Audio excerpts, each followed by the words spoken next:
Ino TV.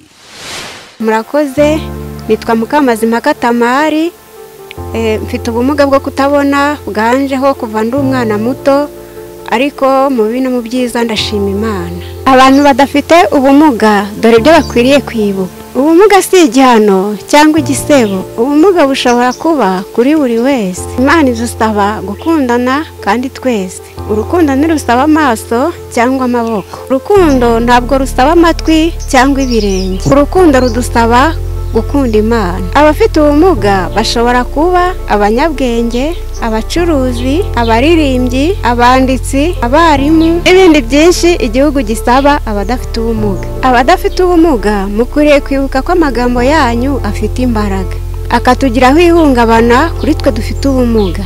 Nimuduhe icyubahiro kiradukwiriye kandi Imana yarakiduhaye. Ntimukibagirwe kudusuhuza kandi muduhobeye. Ntimukibagirwe kutuganiriza kuko turabikunda. Ntimukibagirwe kudusomera ibitabo cyane cyane bivuga Imana kuko turabikunda. Ufite ubumuga wamugiriraho umugisha mu rugendo rwe, agenda cyangwa agaruka, yicaye yiteguye gufungura cyangwa se ategereje ko abibona. Wamuba hafi kuko udafite ubumuga kandi ufite ubumuga akumva arizihiwe. Wamufasha mu byo akeneye kandi wowe umurusha.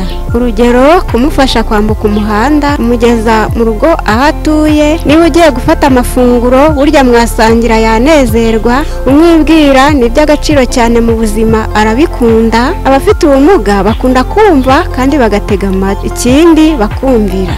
Mubwira uti ndakwemera kandi uri umuntu w'agaciro. Mubwira uti uri umuntu w'ingenzi mu buzima bwanjye, uri icyitegererezo cyiza, ufite umuco n'ubupfura. Mubwira uti ufite impano yo kuririmba bitewe n'icyo akora, uti kandi ndabikunda.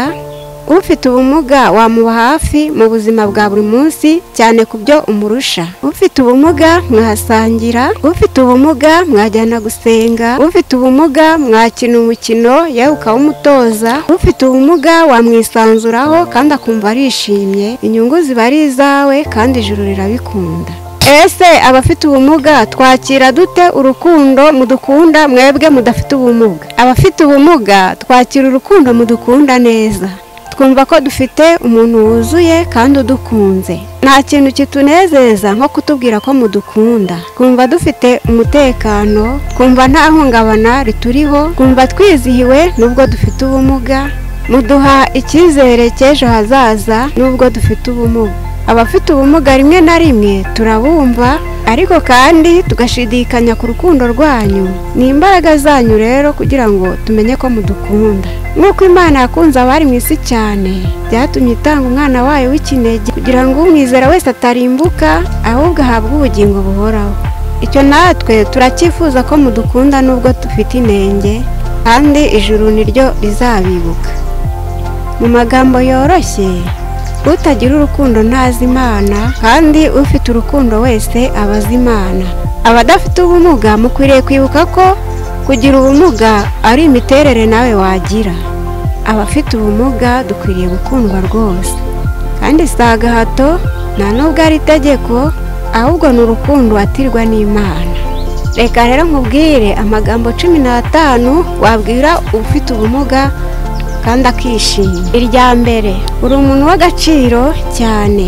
Irya kabiri, ndagushimira imbaraga n'ubushobozi ufite, hari byinshi ushoboye kandi neza. Irya kane, ndakwemera kandi ndagukunda. Irya gatanu, nguteze amatwi, ibyo uvuga ndabyumva kandi birakomeye. Irya gatandatu, urashoboye kandi ubuzima bwawe bufite agaciro. Irya karindwi, imbaraga zawe zinyereka ko nta kintu kidashoboka.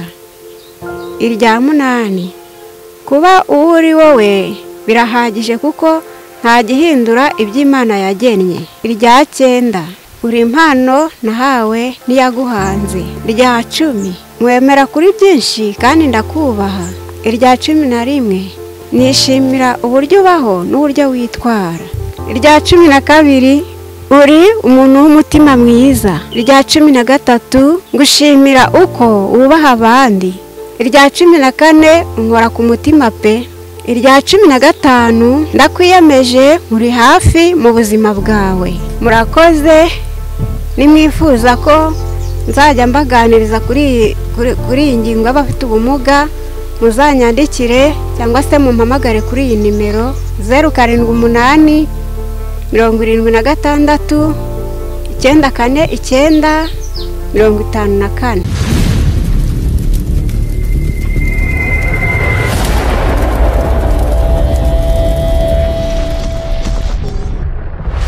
Ino TV. Likinga, kora subscribe, gutya.